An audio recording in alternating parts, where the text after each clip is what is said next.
إن الحمد لله نحمده ونصلي على رسوله الكريم أما بعد أعوذ بالله السميع العليم من الشيطان الرجيم من همزه ونفخه ونفثه بسم الله الرحمن الرحيم إنا أنزلنا إليك الكتاب بالحق لتحكم بين الناس بما أراك الله ولا تكن للخائنين خصيما۔ تفسیر القرآن کے سبق میں آج انشاءاللہ سورۃ النساء رکوع نمبر 16 پڑھیں گے۔ ہم پہلے اس کا لفظی ترجمہ پڑھتے ہیں، پھر انشاءاللہ اس کی تفسیر پڑھیں گے۔ انا بے شک ہم نے، انزلنا ہم نے نازل کی، الیکا آپ کی طرف، الکتابہ کتاب، بالحق حق کے ساتھ، لتحکم تاکہ آپ فیصلہ کریں، بین الناس لوگوں کے درمیان، بما اراک اللہ اس کے ذریعے جو اراکا دکھایا یا سمجھایا آپ کو اللہ تعالیٰ نے، ولا تکن اور نہ آپ بنے، للخائنین خیانت کرنے والوں کے لیے، خصیما جھگڑا کرنے والے، واستغفر اللہ اور آپ بخشش طلب کریں اللہ سے، ان اللہ کان غفور الرحیم بے شک اللہ تعالیٰ بخشنے والا ہے اور مہربانی کرنے والا ہے۔ ولا تجادل اور نہ آپ جھگڑا کریں، عن الذین ان لوگوں کی طرف سے،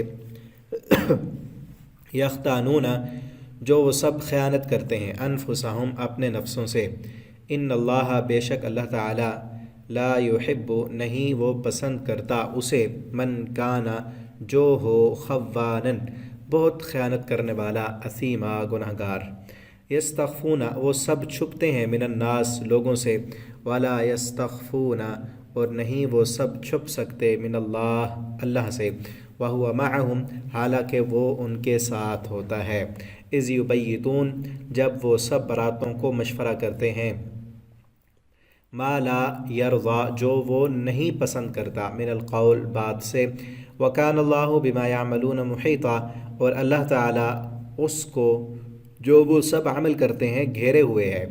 ہا انتم ہاؤلاء ہاں تم وہی لوگ ہو، جادلتم جو تم جھگڑا کرتے ہو، عنہم ان کی طرف سے، فی الحیات الدنیا دنیا کی زندگی میں، فمن تو پس کون ہے، یجادل جو جھگڑا کرے گا، اللہ سے، عنہم ان کی طرف سے، یوم القیامہ قیامت کے دن، امن یکونو یا کون ہوگا، علیہم ان پر، وکیلا وکالت کرنے والا، ومن یعمل سوءا اور یاد رکھو جو بندہ بھی عمل کرے گا، سوءا کوئی بھی برائی کا، او یظلم نفسہ یا وہ ظلم کرے اپنے نفس پر، ثم یستغفر اللہ پھر وہ بخشش مانگے اللہ سے، یجد اللہ تو وہ پائے گا اللہ کو، غفور الرحیم بہت بخشنے والا اور رحم کرنے والا۔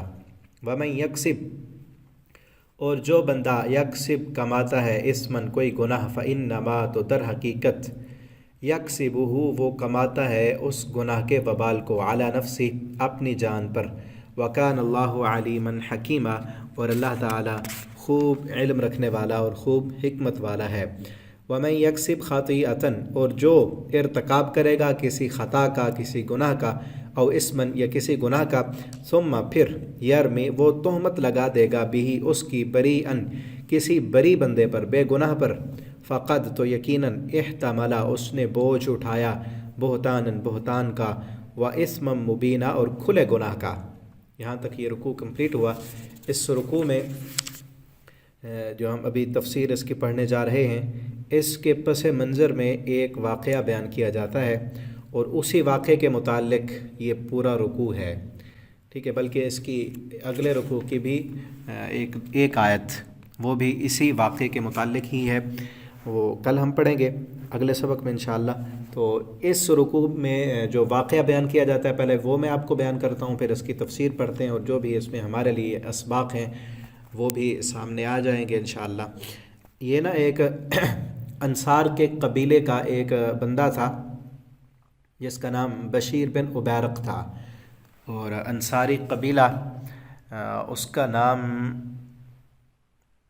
بنی ظفر قبیلہ تھا انصار کا، اور اس قبیلے کا ایک بندہ بشیر بن عبیرق، اس نے کسی دوسرے انصاری قبیلے کے ایک فرد کے گھر سے چوری کی، ایک زرہ چرا لی اور ایک آٹے کا تھیلا اس دور میں آٹا اتنا عام نہیں تھا جس طرح اب ہمارے پاس ہے. بہت دور سے کہیں گندم جاتی تھی تو وہ خرید کر جو ہے مہمانوں کے لیے آٹا رکھ لیا کرتے تھے. تو ایک تھیلا آٹے کا اور ایک زرہ وہ اس نے چرا لی. جب اس کی چوری کا چرچہ ہوا اور اس کو بشیر بن ابیرق کو پتہ چلا کہ میری چوری جو ہے یہ عیاں ہو جائے گی اور راز فاش ہو جائے گا، اس نے اپنی چوری کو چھپانے کے لیے وہ زرہ کسی یہودی کے گھر میں پھینک دی. یا یہ بھی آتا ہے روایت میں کہ اس نے وہاں پر اس یہودی کے گھر بطور امانت رکھوا دی. ٹھیک ہے. جب پھر وہ زرہ یہودی پھر خود تلاش کرنے والوں کے ساتھ مل گیا اور جا کر وہیں یہودی کے گھر سے وہ زرہ نکلوا دی کہ یہ دیکھو یہ تمہاری زرہ ہے. اب اس یہودی نے کہا نہیں اس نے ہی مجھے دی ہے. اس نے کہا نہیں اسی نے چرائی ہے. اب جھگڑا ہوا. اب جو بنی ظفر قبیلہ تھا، جس قبیلے کا یہ بندہ تھا، وہ بنی ظفر کے قبیلے والے، ان کو بھی پتہ چل گیا ہمارا بندہ چور ہے، چوری اسی نے کی ہے، اسی نے یہودی کے گھر پھینک دی ہے. اب وہ بجائے اس کے کہ حق کا ساتھ دیتے، انہوں نے اپنے قبیلے کے بندے کا ساتھ دیا اور نبی کریم صلی اللہ علیہ وسلم کے پاس آ گئے. کہا کہ آپ فیصلہ کریں. انہوں نے سمجھا چونکہ ایک یہودی ہے ہمارا مد مقابل اور آپ صلی اللہ علیہ وسلم یہ تو نہیں ہوگا یہودی کی بات کا آپ اعتبار کر لیں، آپ اس کی بات کا اعتبار نہیں کریں گے، ہماری بات کا اعتبار کریں گے. آپ کے پاس آئے جھگڑا لے کر اور آپ صلی اللہ علیہ وسلم ان کی باتیں سن کر، بنی ظفر قبیلے والے اور جو بشیر بن ابیرق تھا اس کی ساری باتیں سن کر فیصلہ کرنے ہی والے تھے کہ یہودی چور ہے. غلطی آپ صلی اللہ علیہ وسلم سے ہو رہی تھی. اللہ رب العالمین نے فوراً یہ آیتیں نازل کیں جو ابھی ہم نے جن کا ترجمہ پڑھا اور ابھی آگے تفسیر اس کی پڑھتے ہیں. انا انزلنا، ہم نے نازل کیا الیک آپ کی طرف الکتابہ، کتاب حق کے ساتھ، تاکہ آپ فیصلہ کریں لوگوں کے درمیان، بما اراک اللہ، جو اللہ نے آپ کو سمجھایا ہے، جو اللہ نے آپ کو دکھایا ہے اس کے مطابق فیصلہ کرنا ہے، اپنی رائے کے مطابق نہیں. ولا تکن للخائنین خصیما، اور آپ نہ بنے خیانت کرنے والوں کے لیے جھگڑا کرنے والے. یعنی یہ تو خیانت کار ہیں، انہوں نے چوری کی ہے اور خائن بن گئے ہیں. خائن کا لفظ نا اصل میں خیانت، خائن اس عورت پر بولا جاتا ہے جو عورت اپنے شوہر کے حق میں خیانت کرتی ہے. یعنی ایک مرد کے وہ نکاح میں ہے جو اس کا شوہر ہے، اب اسے چھوڑ کر وہ کسی اور مرد سے تعلق قائم کرتی ہے، جسمانی تعلق، اس نے اپنے خامند کے ساتھ بے وفائی کی ہے اور وہ خامند ایسی عورت سے کبھی بھی محبت نہیں کر سکتا جس کے بارے میں اسے معلوم ہو جائے کہ یہ میرے ساتھ مخلص نہیں ہے، میرے حق میں دوسروں کو شریک کرنے والی ہے. اور یہ خیانت ہے نا، جو آگے اولاد ہوگی تو اسی خامند کی کہلائے گی، جبکہ اس کی نہیں، اس میں خیانت ہوئی پڑی ہے. تو اس لیے یہ بھی خائن، عام مال میں خیانت کرنے والے، کسی کے بھی حق میں خیانت کرنے والے، تو ایسے لوگوں کا، انہوں نے خیانت، پورے قبیلے والوں کو خائن کہا گیا ہے کیونکہ ان کو پتہ تھا کہ حق کیا ہے. حق یہ ہے کہ ہمارا بندہ چور ہے. انہوں نے اس حق کو چھپا دیا، اس حق میں ڈنڈی ماری، خیانت کی اور چوری کا لیبل وبال یہودی پر ڈالا اور اپنے بندے کی سپورٹ کرنے کے لیے آ گئے. تو اسی لیے سب کو خائن کہا گیا. آپ خیانت کرنے والوں کے طرف سے جھگڑا کرنے والے نہ بنے، آپ ان کی طرف سے نہ جھگڑیں. تو یہاں اس واقعے سے ہمیں کئی ایک باتیں ملتی ہیں جو ہمارے لیے اسباق ہیں. پہلی بات تو یہ کہ نبی کریم صلی اللہ علیہ وسلم کے پاس جھگڑا آ گیا، آپ صلی اللہ علیہ وسلم عالم الغیب نہیں تھے. غیب کی خبر آپ کو ہوتی تو آپ کو پتہ چل جاتا کہ یہ بندہ جھوٹا ہے، اسی نے چوری کی ہے. آپ کو پتہ نہیں تھا، اس لیے آپ صلی اللہ علیہ وسلم مائل ہو گئے ان کی باتیں سن کر. ٹھیک ہے نا. بلکہ ایک اور حدیث میں آتا ہے نبی کریم صلی اللہ علیہ وسلم نے فرمایا میں تو تمہاری باتیں سن کر جو ظاہر مجھے نظر آتا ہے اسی کے مطابق میں فیصلہ کرتا ہوں. ہو سکتا ہے کوئی انسان باتیں کرنے میں بڑا ماہر ہو، وہ اپنی بات میں سچا اپنے آپ کو دکھا دے اور دوسرا بندہ جو حق پر ہے میں سمجھوں کہ وہ سچا نہیں ہے اس وجہ سے کہ وہ اچھی طرح اپنا معافی ضمیر ادا نہیں کر سکتا. تو وہ بندہ جو جھوٹا ہونے کے باوجود نہ حق پر ہے، اپنے زبان کی تیزی کی وجہ سے سچائی دکھا کر مجھ سے فیصلہ کرا کے جاتا ہے، وہ مت سمجھے کہ میں نے فیصلہ کیا ہے، بلکہ وہ ایسے سمجھے کہ جہنم کا ٹکڑا مجھ سے لے کر جا رہا ہے. ٹھیک ہے نا. تو اس لیے نبی کریم صلی اللہ علیہ وسلم ظاہر کو دیکھ کر آپ فیصلہ کرنے لگ گئے تھے. تو پہلی بات تو یہ معلوم ہوئی کہ آپ کو غیب کا پتہ نہیں۔ اور دوسری بات، نبی کریم صلی اللہ علیہ وسلم کی جو شان اور عظمت ہے، آپ کی جو عصمت ہے، وہ اس میں ہے کہ آپ سے غلطی ہو رہی تھی، اللہ رب العالمین نے آپ سے غلطی نہیں ہونے دی۔ یہی انبیاء کی شان ہے، آپ معصوم عن الخطا ہیں کہ اللہ رب العالمین آپ سے غلطی نہیں ہونے دیتا۔ آپ غلطی کر رہے تھے، اللہ رب العالمین نے فوراً وہی بھیج دی کہ نہیں، جو ہم نے آپ کو دکھایا ہے نا، انا انزلنا الیک الکتاب بالحق لتحکم بین الناس بما اراک اللہ، جو اللہ نے آپ کو دکھایا ہے اس کے مطابق آپ فیصلہ کرنے۔ اللہ تعالیٰ نے آپ صلی اللہ علیہ وسلم کو جو ہے وہ غلطی نہیں کرنے دی۔ یہی آپ صلی اللہ علیہ وسلم کی شان اور عظمت ہے۔ اور اللہ رب العالمین جو ہے اپنے پیغمبروں کی حفاظت کرتے ہیں۔ اور اسی طرح ایک اور بات ہمیں سمجھ آئی، آپ صلی اللہ علیہ وسلم سے کیا کہا جا رہا ہے، لا تکن للخائنین خصیما، خیانت کرنے والوں کی طرف سے آپ نے جھگڑا نہیں کرنا، ان کی طرف سے آپ نے ان کی طرفداری نہیں کرنی۔ آپ صلی اللہ، اور خصیم اصل اس جھگڑے، اس کے لفظی ترجمے پر ہم آئیں گے نا تو بات مزید واضح ہوگی۔ خصیمہ، جھگڑا کرنے والے، یعنی ایک خائن ہے اس کی آپ نے طرفداری نہیں کرنی۔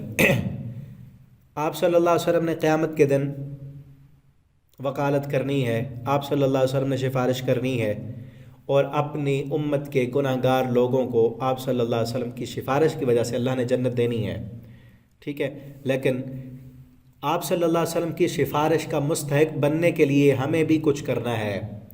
اور سب سے جو بڑی بات آج کے سبق میں ہے کہ خیانت کو اپنے اندر سے نکالنا ہے، کیونکہ دنیا میں ہی اللہ تعالیٰ نے آپ صلی اللہ علیہ وسلم کو روک دیا کہ خیانت کرنے والوں کی آپ نے طرفداری نہیں کرنی، چاہے وہ کلمہ پڑھنے والے ہیں، ٹھیک ہے نا، وہ آپ کے قریبی ہیں، اور چاہے یہودی وہ خائن نہیں ہے، آپ نے اسی کے حق میں فیصلہ کرنا ہے جو سچا ہے۔ خیانت کرنے والوں کے لیے نبی کریم صلی اللہ علیہ وسلم کو دنیا میں روک دیا گیا کہ ان کی سفارش نہیں کرنی، قیامت کے دن کیسے ہو جائے گی۔ اور آج ہم اپنے مسلمانوں کی حالت دیکھیں کہ ہر کام میں دو نمبری، خیانت، دھوکہ بازی، فریب، فراڈ، سب کچھ کر رہے ہیں، اور کہتے کیا ہیں، رسول اللہ کی امت ہیں، آپ سفارش کر کے بخشوا لیں گے، ٹھیک ہے نا۔ مت سمجھیں، اسی لیے ہے نا کہ قرآن نہیں پڑھا، دنیا میں ہی اللہ تعالیٰ نے روک دیا، خیانت کرنے والوں کی آپ نے طرفداری نہیں کرنی، ٹھیک ہے نا۔ اور آخرت میں کیسے ہو سکتا ہے؟ بالکل بھی نہیں۔ اگر نبی صلی اللہ علیہ وسلم کی شفاعت کا حقدار بننا ہے تو اپنے اندر سے خیانت کو نکال دیں، گناہوں بھری زندگی چھوڑ دیں، واستغفر اللہ، اور بخشش طلب کریں اللہ سے، ان اللہ کان غفور رحیما، بے شک اللہ تعالیٰ بخشنے والا اور رحم کرنے والا ہے۔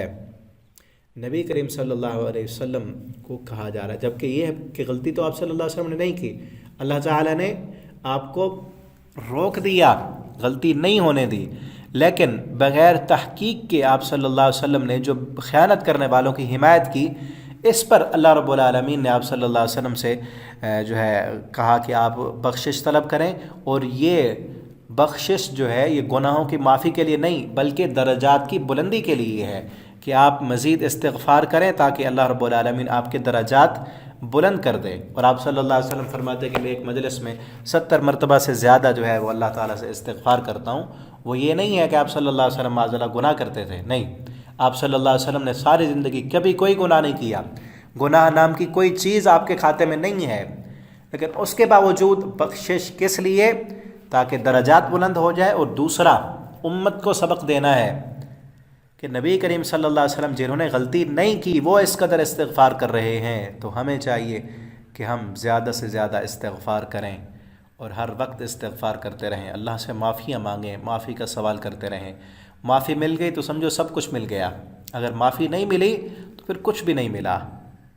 استغفار، نبی کریم صلی اللہ علیہ وسلم کا فرمان ہے، من لزم الاستغفار جعل اللہ له من كل ضیق مخرجا ومن كل هم فرجا ورزقه من حیث لا يحتسب۔ آپ جو بندہ استغفار کو لازم قرار دیتا ہے، ہر وقت اللہ سے معافیاں مانگتا ہے، اللہ اس کے لیے ہر پریشانی سے نکلنے کا راستہ بنا دیتے ہیں، اور اس کو ایسی جگہوں سے رزق عطا کرتے ہیں جہاں سے اس کے وہم و گمان میں بھی نہیں ہوتا۔ اور آگے دیکھیں، وَلَا تُجَادِلْ عَنِ الَّذِينَ، نہ آپ جھگڑا کریں ان لوگوں کی طرف سے، يَخْتَانُونَ أَنفُسَهُمْ، جو اپنے نفسوں سے خیانت کرتے ہیں۔ ان اللہ لا یحب من کان خوانا اثیما، بے شک اللہ تعالیٰ خیانت کرنے والوں کو اور گناہ گار لوگوں کو کبھی پسند نہیں کرتا۔ تو مجادلہ جھگڑا، کٹ حجتی کے لیے جھگڑا کرنا، کسی کو نیچا کرنے کے لیے، اس کے لیے بھی یہ لفظ استعمال ہوتا ہے، اور حق بات جو ہے منوانے کے لیے دلائل پیش کرنا اور گفتگو کرنا، اس کے لیے بھی یہ استعمال ہوتا ہے۔ نبی کریم صلی اللہ علیہ وسلم قیامت کے دن بھی سفارش کریں گے، تو دنیا میں آپ صلی اللہ علیہ وسلم کو روک دیا، اور پیچھے میں نے ابھی بتایا کہ قیامت کے دن بھی اسی طرح ہوگا نا، جو خیانت کرنے والے ہیں ان کو نبی کریم صلی اللہ علیہ وسلم کی سفارش کبھی نہیں نصیب ہوگی، کیونکہ دنیا میں اللہ تعالیٰ نے روک دیا، لا تجادل، آپ نہ جھگڑا کریں کن لوگوں کے بارے میں جو خیانت کرتے ہیں۔ ان اللہ لا یحب من کان خوانا اثیما یستخفون من الناس، وہ چھپتے ہیں لوگوں سے، ولا یستخفون من اللہ، اللہ سے نہیں چھپ سکتے، اللہ تعالیٰ تو دیکھ رہا ہے نا۔ انہوں نے اپنی زبان کی تیزی سے آپ کے سامنے تو ظاہر کر دیا کہ چور نہیں ہے، اور اللہ کو نہیں پتہ، اللہ تعالیٰ تو سب کچھ دیکھنے اور جاننے والے ہیں۔ اور یہاں ذرا ہم اگر مزید گہرائی میں جائیں، جس طرح میں نے کہا نا، تدبر کریں، قرآن پر تدبر کریں، افلا یتدبرون القرآن، پیچھے بھی ہم پڑھ چکے ہیں، آگے بھی آئے گی۔ یہ جس کانٹیکس میں یہ واقعات بیان ہو رہے ہیں، شروع میں نے کہا غزوہ احد کے بعد اور غزوہ احزاب سے پہلے کے واقعات ہیں، ٹھیک ہے نا۔ تو اس وقت حالات کیا تھے، کیسے حالات تھے، جنگ کے حالات، معاشرتی اعتبار سے اور عالمی لیول پر جو ہے ہر طرف سے کوئی نہ کوئی خبر آ رہی تھی کہ جنگ ہو رہی ہے، کبھی کہیں سے آگ جنگ کی نہ ابھر پڑے، کہیں سے کوئی خطرہ آتا تھا، اور پورے عرب کے جو قریشی تھے ان کو 2 دفعہ شکست ہو چکی تھی، اور آگے وہ تیاری کے لیے جو ہے کوشش کر رہے تھے، سارے عرب قبائل کو اپنے ساتھ ملا رہے تھے، اور ملا کر وہ آئے غزوہ احزاب میں۔ احزاب کا معنی جماعتیں، ساری جماعتیں مل کر آئیں اسلام کو مٹانے کے لیے، اور یہ وہ حالات تھے کہ پورا عرب مل کر اسلام کو مٹانے کے لیے تلا ہوا ہے۔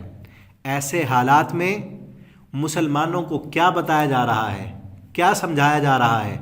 ان کی بنیادی تربیت کی جا رہی ہے، ان کے بنیادی اصول جو ہے وہ مضبوط کیے جا رہے ہیں، بنیاد مضبوط کی جا رہی ہے ایسے حالات میں کہ جب ہر طرف سے یلغار، جنگوں کی یلغار پڑی ہوئی ہے اور اسلام کو مٹانے کے لیے لوگ تلے ہوئے ہیں، ایسی حالت میں مسلمانوں کے بنیادی ڈھانچے کی تربیت کی جا رہی ہے کہ تم نے جو ہے یتیموں پر ظلم نہیں کرنا، پیچھے پڑھا ہے نا، یتیموں پر ظلم نہیں کرنا، ان کو ان کے حق دینے ہیں، وراثت کا حق جس کا حق بنتا ہے برابر دینے ہیں، عورتوں پر ظلم نہیں کرنا، ٹھیک ہے نا، نکاح کے معاملات کیسے کرنے ہیں تم نے، اور اگر گھریلو جھگڑے ہو گئے ہیں خامند اور بیوی کے متعلق اس کو کیسے ختم کرنا ہے، اور سارے حقوق، وعبد اللہ کی عبادت کرنی ہے، شرک نہیں کرنا، والدین کے حقوق، رشتہ داروں کے حقوق، ٹھیک ہے نا، قریبیوں کے، پڑوسیوں کے، مسافروں کے، سب کے حقوق، اور خیانت، یہاں خائن لوگوں کا ساتھ نہیں دینا، چاہے آپ کے قبیلے سے ہوں، آپ کی قوم سے ہوں، آپ کے ساتھی کلمہ پڑھنے والے ہوں، خیانت کرنے والوں کا ساتھ تم نے نہیں دینا۔ اگر دنیا میں غالب آنا ہے، اگر اس اسلام کو اونچا کرنا چاہتے ہو تو یہ بنیادی چیزیں ان کو مضبوط کر لو۔ یہ اگر مضبوط نہیں ہوتی، تمہارے اندر سے خیانت ختم نہیں ہوتی، بددیانتی ختم نہیں ہوتی، چھوٹوں پر ظلم کرنا ختم نہیں ہوتا، اور بلا وجہ پیچھے پڑا ہے نا، بغیر تحقیق کے جو تمہارے نیچے آ گیا اس کو قتل کر دیا تم نے، یہ بھی ظلم ہے نا، روکا گیا کہ جو سلام کرے اس کو یہ نہیں کہنا کہ یہ کافر ہے۔ کس حال میں کہ جب ہر طرف سے کافروں کی الغار ہے، ایسے حالت میں بھی تم نے کسی کلمہ پڑھنے والے کو قتل نہیں کرنا، چاہے وہ تمہارے ڈر کی وجہ سے پڑھ رہا ہو کلمہ، تم نے دل تو چیر کر نہیں دیکھا، ٹھیک ہے نا۔ ایسے حالت میں مسلمانوں کی دیکھیں کس طرح کی تربیت کی جا رہی ہے۔ یہاں سے ہمیں سبق کیا ملتا ہے؟ سبق یہ ملتا ہے کہ حالات کا رونا مت رویا کریں۔ ہم ہر وقت یہی کہتے رہتے ہیں نا، بس حالات ایسے نہیں ہیں، حالات ویسے نہیں ہیں، حالات درست ہو جائیں، میں کچھ کرنا تو چاہتا ہوں لیکن حالات سازگار نہیں ہیں، حالات ساتھ نہیں دیتے، موڈ ہی نہیں بنتا۔ ایک تو موڈ کے ہم بڑے محتاج ہوتے ہیں، ٹھیک ہے نا، کام کرنے کا دل ہی نہیں کرتا، کیونکہ موڈ، جسم جو ہے وہ سستی کا عادی بنا ہوا ہے۔ تو اس لیے ہمیں یہاں سے سبق یہ ملتا ہے کہ حالات کا رونا مت روئیں اور اللہ کے دین کے لیے کچھ کر گزریں۔ حالات نے کب کس کا ساتھ دیا ہے؟ دنیا میں جس بندے نے بھی ترقی کی ہے، اللہ کے دین کو بلند کیا ہے، غالب کیا، اس کی ہسٹری اٹھا کر دیکھیں، حالات ان کے لیے ایسے ہی ہوا کرتے ہیں۔ ٹھیک ہے نا؟ اپنی جتنی چاہے اندھیری رات ہو، اپنی قسمت کا چراغ تو روشن کریں نا، کچھ نہ کچھ تو کریں۔ بیٹھے رہنے اور پڑے رہنے اور حالات کا رونا رونے اور حکمرانوں کے شکوے کرنے سے تو بہتر ہے نا کچھ تو کریں۔ خود تو قرآن پڑھیں، خود تو دیندار بنیں، خود تو اپنے آپ پر اسلام نافذ کریں۔ ملک میں بعد میں ہو جائے گا، اپنے گھر میں تو اسلام نافذ کریں، اپنے جسم پر تو کریں، اپنے آپ کو تو اللہ کا بنا لیں۔ ٹھیک ہے نا؟ پھر دوسروں کے لیے بھی کوشش کریں، جتنا کر سکتے ہیں کریں۔ اور یہ بنیادی چیزیں جو ہیں، آج کل کیا ہوتا ہے کہ بنیاد بگڑی ہوئی ہے، گھر کے حالات جو ہے وہ خراب ہیں، آپس میں ناچاکیاں ہیں، بھائی بہنوں کے جو ہے رشتے ٹوٹے ہوئے ہیں، اور یہ جو بنیادی چیزیں ان کی پرواہ نہیں، اور تقریریں ہو رہی ہوتی ہیں اور جو ہے دعوے کیے جا رہے ہوتے ہیں اسلام نافذ کرنے کے، اسلام کا نفاذ لانے کے، اور حکمرانوں کو جو ہے برا کہا جا رہا ہوتا ہے، یہ اسلام لاگو کیوں نہیں کرتے، یہ دین کے مطابق فیصلے کیوں نہیں کرتے۔ یہ بنیاد جب درست ہوگی نا، یہ ہمارا بنیادی، میں نے شروع میں کہا نا اس صورت میں اسلام کے بنیادی قوانین بیان کیے گئے ہیں۔ ہم دیکھیں کیا ہم ایسے تو نہیں کہ اپنے قبیلے کے بندے کا ساتھ دیتے ہوں۔ انہوں نے کیا کیا تھا؟ صرف برادری کی وجہ سے، صرف اپنی قومیت کی وجہ سے اپنے بندے کا ساتھ دیا۔ کہ یہ چیزیں ہمارے اندر نہیں ہیں۔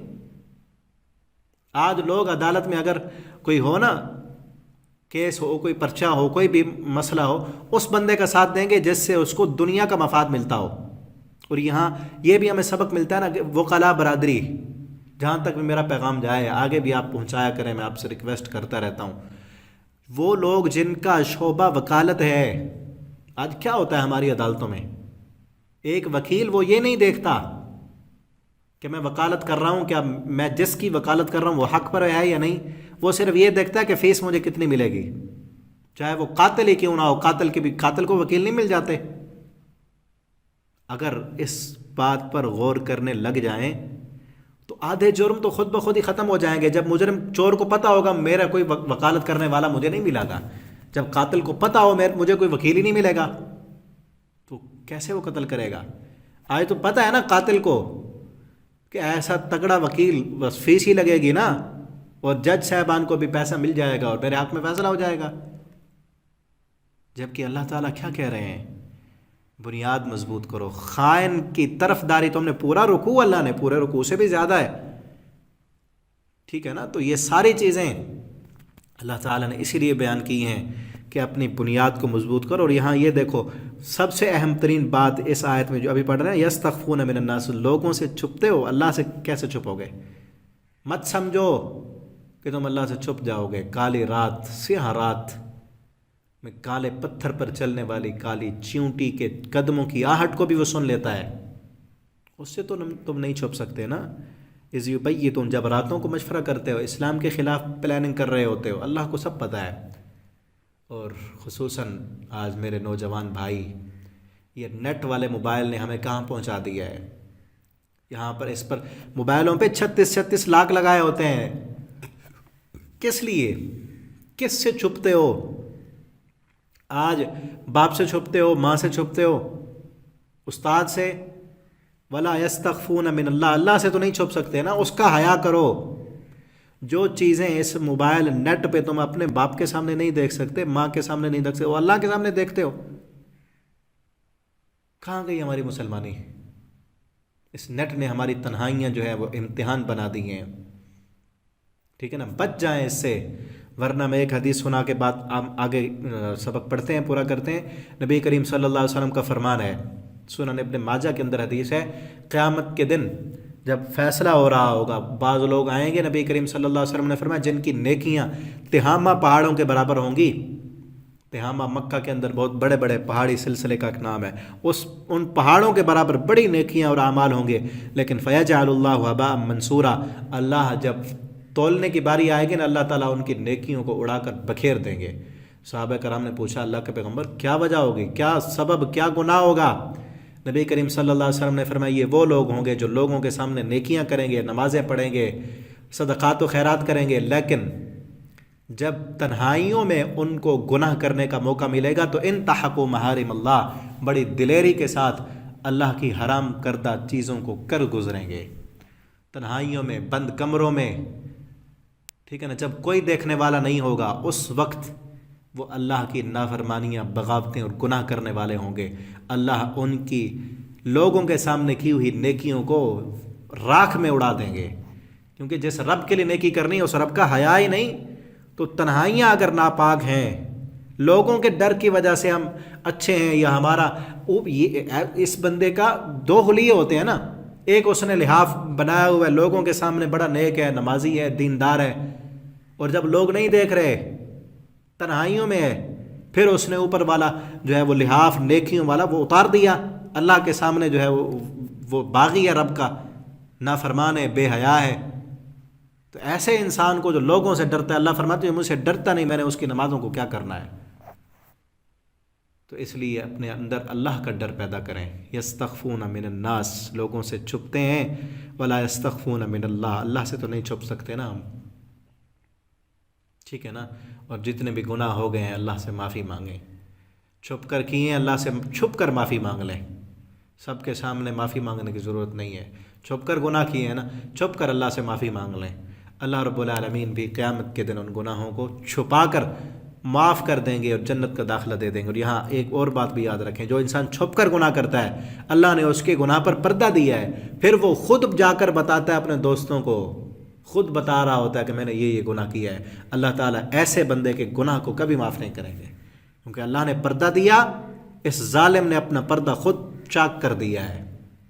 آج بڑے فخر سے کہہ رہے ہوتے ہیں یونیورسٹیوں میں پڑھنے والے لوگ کہ میرے پاس میری اتنی گرل فرینڈ ہے، میں نے فلاں فلاں کے ساتھ میرے ریلیشن ہیں، بڑے فخر سے، یعنی قیامت کی نشانی ہے نا، گناہ کو فخر سمجھا جاتا ہے، گناہ کر کے تو شرمندہ ہونا چاہیے تھا، یہ فخر کر رہا ہے اور بڑی تکبر کے ساتھ جو ہے لوگوں کے سامنے بیان کر رہا ہے۔ اللہ ایسے گناہ کو کبھی معاف نہیں کریں گے، اس کے گناہ کو اللہ نے چھپایا، وہ چھپ کر شرمندہ ہوتا ہے اور معافی مانگتا ہے، اللہ تعالیٰ معاف کر دیں گے۔ لیکن جو دوسروں کو بتاتا ہے کہ دیکھو میں بھی کر رہا ہوں تم بھی کرو، اللہ ہماری قوم کی حالت کو درست کر دے، اللہ ہمارے نوجوانوں کو ہدایت دے، اور یہ بات اپنے بچوں کے ذہنوں میں بھی پیدا کریں، تاکہ وہ تمہارے ڈر کی وجہ، پھر یہ بات آ گئی نا کہ اللہ کے ڈر کی وجہ سے گناہ نہیں کرنا، ٹھیک ہے نا، اور یہ بچے کے ذہن میں یہ ہو کہ اللہ دیکھ رہا ہے، ہم سب سے چھپ سکتے ہیں، اللہ سے نہیں چھپ سکتے، ٹھیک ہے نا، پھر آپ کو جو ہے تالا لگانے کی ضرورت نہیں ہوگی کسی چیز کو، پھر اچانک سے اپنے بچوں کا موبائل چیک کرنے کی بھی ضرورت نہیں پڑے گی، کیونکہ اس کے دل میں آپ نے بچوں کو یہ عقیدہ دے دیا نا کہ بیٹا رب دیکھ رہا ہے، اس کے لیے اچھائی کرو گے، اس کے لیے اس کی فرما برداری کرو گے تو اللہ جنت دے گا، نہیں تو مرنے کے بعد پھر ہمیشہ ہمیشہ کے لیے جہنم میں۔ اور قرآن پڑھائیں بچوں کو، وَهُوَ مَعَهُمْ، اور وہ ان کے ساتھ ہے جب راتیں گزارتے ہیں نا، مَا لَا يَرْضَى مِنَ الْقَوْلِ، وہ بات کر رہے ہوتے ہیں یا وہ کام کرتے ہیں جس سے وہ راضی نہیں ہے، وہ تو سب چیز کو یعملون محیطا، جو بھی عمل کرتے ہو گھیرے ہوئے، سب احاطہ کیے ہو۔ ہا انتم ہؤلاء جادلتم عنہم، یہ لوگ دنیا کی زندگی میں تو تم ان کے حق میں جو ہے نا ان کے بارے میں جھگڑا کر رہے ہو، فمن یجادل اللہ عنہم یوم القیامہ، قیامت کے دن ان کے متعلق کون جھگڑا کرے گا اللہ سے؟ اللہ تعالیٰ سے کون چھڑائے گا پھر انہیں؟ امن یکون علیہم وکیلا، وہاں پر ان کا کون وکیل بنے گا؟ یعنی دنیا میں تو ایک خائن شخص، ایک گناہ گار، تم اپنی برادری کا ہونے کی وجہ سے اس کے متعلق جھگڑا کر رہے ہو، اللہ کی طرف سے اللہ کی عدالت میں کون جائے گا؟ وہاں تو کسی کو پر مارنے کی بھی اجازت نہیں ہوگی۔ من ذا الذی یشفع عندہ الا باذنہ، کس کی جرت اور طاقت ہے کہ اس کی عدالت میں جا کر سفارش کر سکے؟ الا باذنہ، مگر وہی جائے گا جس کو وہ رب اجازت دے گا، وہاں ان کو کون چھڑائے گا؟ دنیا میں تو تم چھڑا لیتے ہو، آ رہے ہو ان کے سفارشی بن کے، آخرت میں کون کرے گا؟ تو اس لیے آخرت کے متعلق سوچیں، اپنی آخرت کو بنانے اور سنوارنے کی فکر کریں۔ وَمَن يَعْمَلْ سُوءًا، جو بندہ بھی برائی کرے گا، او یظلم نفسہ، اپنے نفس پر ظلم کرے گا، ثم یستغفر اللہ، پھر وہ بخشش مانگے اللہ سے، یجد اللہ غفور الرحیم، اللہ کو وہ بخشنے والا اور رحم کرنے والا پائے گا۔ یا ان لوگوں کو بھی نصیحت کی جا رہی ہے کہ اگر گناہ ہو گیا ہے تو بجائے اس کے تم اس گناہ کو چھپانے کے لیے ایک یہودی پر تم جو ہے نا تہمت ڈال رہے ہو، اس پر الزام لگا رہے ہو، اس سے بہتر نہیں تھا کہ جب تمہارا گناہ واضح ہو گیا تو تم مان لیتے اپنی غلطی، ثم استغفر اللہ، پھر اللہ سے معافی مانگتے، اللہ معاف کر دیتا؟ یہ اچھا نہیں تھا؟ اور قیامت تک کے مسلمانوں کو بھی یہی نصیحت ہے کہ اگر جرم ہو جائے، گناہ ہو جائے، بجائے اس کے کہ اس کو چھپانے کے لیے، ٹھیک ہے نا، دوسروں پر ڈالیں۔ آج کیا حالت ہے اکثر لوگوں کی؟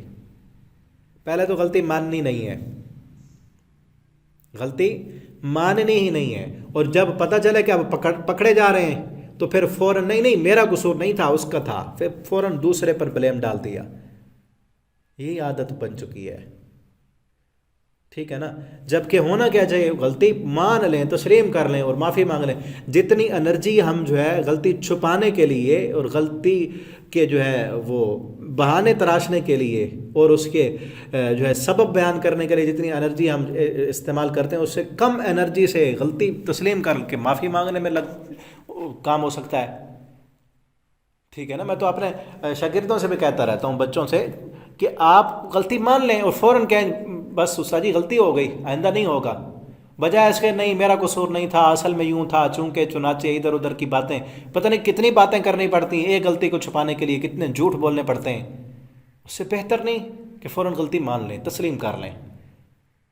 اور ایسا بچہ، طالب علم، کوئی بھی بندہ ہو نا، انسان بھی اگر اس کے ماتحت جو کام کرنے والے لوگ ہیں، اس کے شاگرد ہیں، اس کے ملازم ہیں، جو ملازم غلطی مان لیتا ہے نا فوراً، تو اس پر جو ہے اس کا مالک، اس کو بھی بڑا ناز ہوتا ہے، اس کو بھی یہ بندہ غلطی مان لیتا ہے بس، تو وہ اس کو معاف بھی کر دیتا ہے، بھی غلطی ہو گئی۔ کئی طالب علم ہوتے ہیں ماشاءاللہ ایسے، جنہوں نے فوراً بس سچ ہی بولنا ہے، سر جی غلطی ہوئی ہے، یہ کر لیا، یہ کر لیا، اپنا گناہ فوراً بتا دیا، بس آگے کہہ دیا، بس آئندہ نہیں ہوگا۔ استاد ایسے بچے پر بڑا خوش ہوتا ہے کہ اس نے جھوٹ تو نہیں بولا نا، غلطی مان لی اپنی۔ یہ سب سے بڑی اچھی عادت ہے، جو آپ کا بچہ غلطی مان لیتا ہے اس کو کبھی سزا نہ دیں۔ یہ بھی میری نصیحت یاد رکھیں۔ ہم بھی غلطیاں کرتے ہیں نا، اگر ہم چاہتے ہیں کہ ہمارا رب ہمیں معاف کر دے، تو آپ کا شاگرد ہے، بچہ ہے آپ کا، غلطی مان لی اس نے، اور یہی عادت ڈالیں اپنے بچوں کی، کہ ان کو کہیں بچہ بیٹے غلطی تسلیم کر لو، مان لو، بس پھر یہ بھی مان لو کہ آئندہ نہیں ہوگی۔ یہی اللہ تعالیٰ کو مطلوب ہے۔ اللہ تعالیٰ کو یہ مطلوب نہیں کہ غلطی نہ ہو، یہ کہیں بھی نہیں لکھا کہ جو غلطی نہیں کرے گا وہ جنت میں جائے گا، ٹھیک ہے نا۔ بلکہ اللہ تعالیٰ تو فرماتے ہیں انسان کو ہم نے پیدا ہی کیا ہے کہ وہ کمزور ہے، خلق الانسان ضعیفا، انسان نسیان سے ہے، وہ تو بھولتا ہے۔ غلطی پر جو اڑ جائے گا وہ جہنم میں جائے گا، اور جو غلطی کو مان لے گا، شرمندہ ہو کر معافی مانگے گا، وہ جنت میں جائے گا۔ یہی ہے نا، آدم علیہ السلام سے غلطی ہوئی، غلطی ہو گئی، ہم آدم کے بیٹے ہیں، ہم سے بھی ہوگی غلطی، آدم علیہ السلام سے ہوئی، لیکن غلطی پر اڑے نہیں، فوراً غلطی مانی، ربنا ظلمنا انفسنا وان لم تغفر لنا وترحمنا، مان کر شرمندہ ہوئے، اللہ سے معافی مانگی، اللہ نے معاف کر دیا۔ اور شیطان نے بھی غلطی کی، اس نے کیا کیا؟ اس نے چونکہ چنانچہ، اصل میں آگ سے بنا ہوں، میری شان اوپر جانا ہے، یہ تو مٹی سے بنا ہے، آگے سے تعویلیں پیش کی، اپنا عقل رکھا، معافی نہیں مانگی، مانا نہیں، اس لیے دھتکار دیا گیا، ٹھیک ہے نا۔ تو اس لیے ہمیں بھی چاہیے غلطی مان لیں، تسلیم کر لیں اور اللہ سے معافی مانگیں، انشاءاللہ۔ اللہ فرماتے ہیں جو بھی مانگے گا اللہ کو بخشنے والا اور مہربان پائے گا۔ اللہ سے دعا ہے اللہ تعالی ہمارے صغیرہ کبیرہ، چھوٹے بڑے، سری اور علانیہ سب گناہوں کو اللہ معاف کر دے اور ہمیں معافی مانگنے والا بنا دے۔ وَمَن يَكْسِبْ إِثْمًا فَإِنَّمَا يَكْسِبُهُ عَلَى نَفْسِهِ، جو بندہ بھی گناہ کمائے گا اس گناہ کا وبال اسی پر ہوگا، چاہے دنیا میں کسی اور پر ڈالنا چاہتا ہے چھپ جائے، لیکن اصل ہو تو اسی پر نا، کسی وَلَا تَزِرُ وَازِرَةٌ وِزْرَ أُخْرَىٰ، کسی دوسرے کا بوجھ کوئی اور نہیں اٹھائے گا۔ وَكَانَ اللَّهُ عَلِيمًا حَكِيمًا، اللہ خوب علم والا اور حکمت والا ہے۔ اور جو بندہ گناہ کا ارتکاب کرے، خطیئتن، کسی گناہ کرے، او اسمن، کوئی غلطی کرے یا گناہ کرے، ثم یرمی بھی، پھر وہ تہمت لگا دے کسی بے گناہ آدمی پر، جس طرح انہوں نے کیا تھا، ٹھیک ہے نا، وہ یہودی بے گناہ تھا، اس کے ذمے لگا دیا، تو فقد احتمل، انہوں نے بوجھ اٹھایا، بہتان عظیمہ، بہتان و اسم، ایک بہتان ڈبل گناہ ہو گئے نا، بجائے اس کے کہ غلطی تسلیم کرنا ہو تو ایک ہی غلطی تھی، اب اس کو تسلیم ہی نہیں کیا، اس کو چھپانے کے لیے کسی اور پر ڈال دیا، وہ جرم پر جرم بن گیا، ایک جرم بہتان کا اور ایک جرم گناہ کا، ڈبل مجرم بن گیا۔